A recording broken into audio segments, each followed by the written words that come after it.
Assalamualaikum warahmatullahi wabarakatuh. Setiap hamba Allah akan menjumpai suatu masa yang di dalamnya dijumpai masalah yang sangat sulit dipecahkan. Dan pada saat itu pula ternyata yang namanya harta dan anak yang dimiliki sudah tidak ada manfaatnya dan tidak bisa dipergunakan sebagai sarana untuk mengurangi persoalan yang dihadapinya. Pada saat seperti ini, yang bisa selamat hanyalah orang-orang yang bisa bertemu dengan Allah dengan membawa hati yang selamat. Berhubungan dengan hal yang di atas, Rasulullah Shallallahu Alaihi Wasallam pernah bersabda bahwa di dalam tubuh manusia itu ada segumpal daging yang apabila ia baik maka akan menjadi baik pula seluruh tubuhnya. Tetapi sebaliknya, apabila ia jelek maka akan jelek pula seluruh tubuh manusia itu. Dan ingatlah bahwa segumpal daging tersebut adalah hati. Dan hidup pada zaman modern ini, era globalisasi informasi dan bahkan disebut zaman edan, sangatlah sulit untuk menyelamatkan hati. Di zaman ini sebenarnya harta tidak menjadi masalah. Banyak orang yang hidup serba kecukupan, apalagi yang namanya hiburan.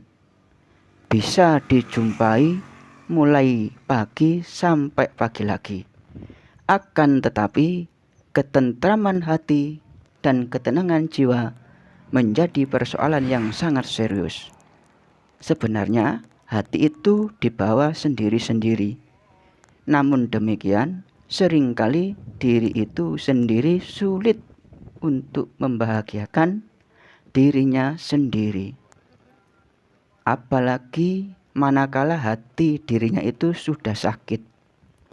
Jika hanya tubuh dirinya yang sakit, banyak dokter yang bisa menolong untuk mengobatinya. Tetapi bila hati dirinya yang sakit, hati dirinya yang tertutup dengan lintasan-lintasan dunia, bahkan bila hati itu sudah berkarat, maka perlu sekali diri itu mencari dokter spesialis hati yang ahli dan profesional.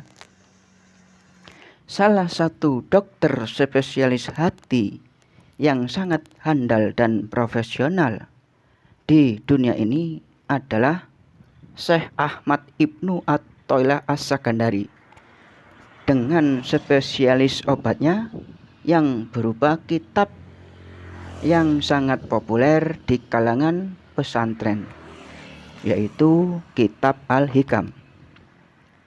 Kitab tersebut beliau tulis dengan gaya bahasa dan logika yang sangat tinggi, di mana kebanyakan orang awam termasuk saya sendiri sangat sulit untuk memahaminya. Padahal kandungan kitab itu sangat dibutuhkan sebagai obat penawar hati. Dan mari kita bersama-sama untuk mengaji isi kitab Al-Hikam yang dikarang oleh Syekh Ahmad Ibnu Athaillah As-Sakandari.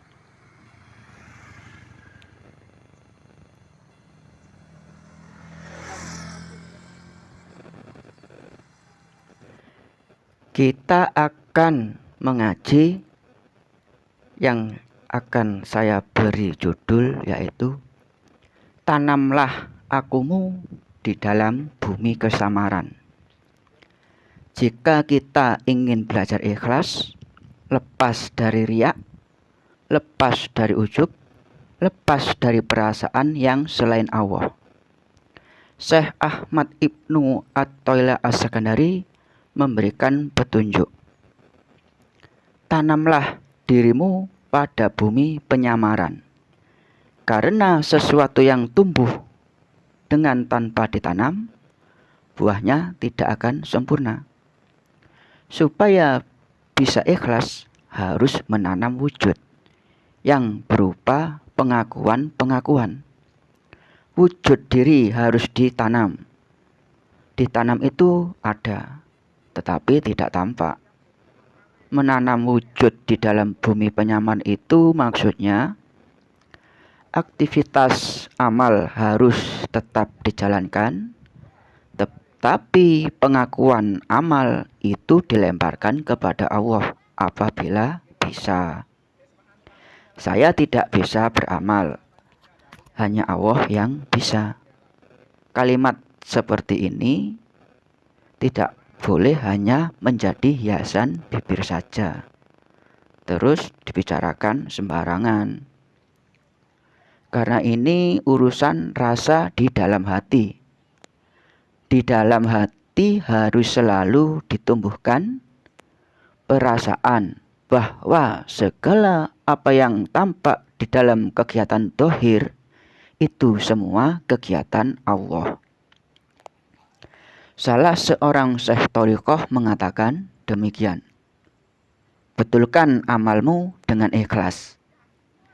Dan betulkan ikhlasmu dengan perasaan bebas dari daya kekuatan. Artinya, semua kekuatan amal, kekuatan beribadah, dan kekuatan bertindak itu harus lepas dari diri sendiri. Ini salah satu bentuk dari menanam diri tadi. Mengapa harus begini? Ini proses latihan dan bukan merupakan tujuan. Ini masih merupakan cara, bukan hasil. Karena ada yang melakukan penyamaran itu merupakan tujuan. Sehingga ada yang salah kaprah. Penanaman ini proses awal dan merupakan salah satu langkah supaya bisa menuju kepada ikhlas. Latihan menuju ikhlas pertama harus menanam diri. Yang namanya menanam diri bukan membuat lubang, terus diri masuk ke dalam lubang itu, terus melakukan topo pendem. Yang dimaksud itu tidak menjadi orang terkenal. Jika Anda memiliki jasa, biarlah jasa itu dinikmati orang banyak. Tetapi jika perlu, orang banyak itu tidak mengenal diri Anda. Engkau tetap beramal seperti biasa, tapi orang yang tidak perlu tahu bahwa ini adalah jasa Anda. Ini tidak perlu. Apa sebab begitu? Karena sesuatu yang paling berbahaya bagi seorang murid, orang yang ingin meningkatkan perjalanan rohaninya kepada Allah, ini perlu diceritakan tujuannya.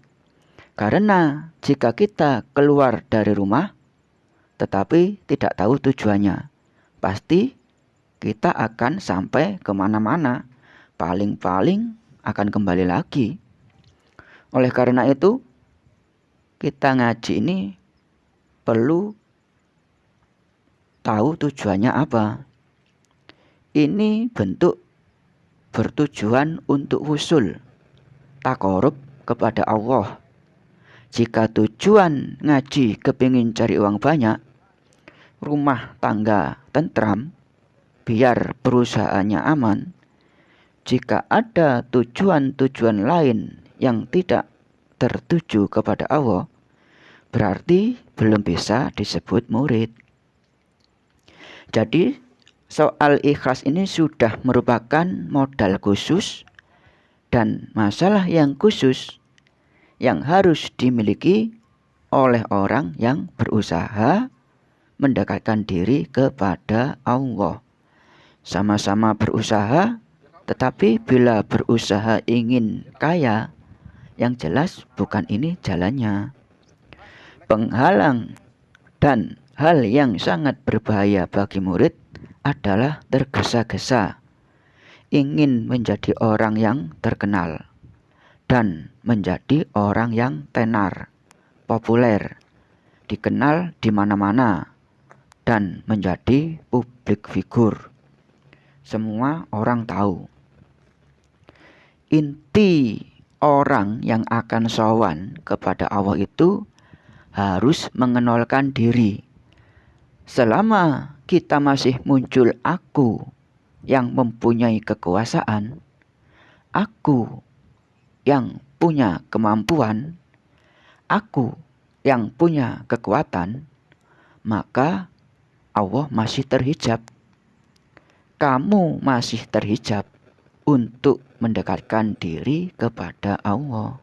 Apa hijabnya? Ya pengakuanmu itu sendiri. Padahal tidak ada hijab yang paling dekat. Misalkan kelilip yang paling rapat menutup mata hati. Karena kalau sudah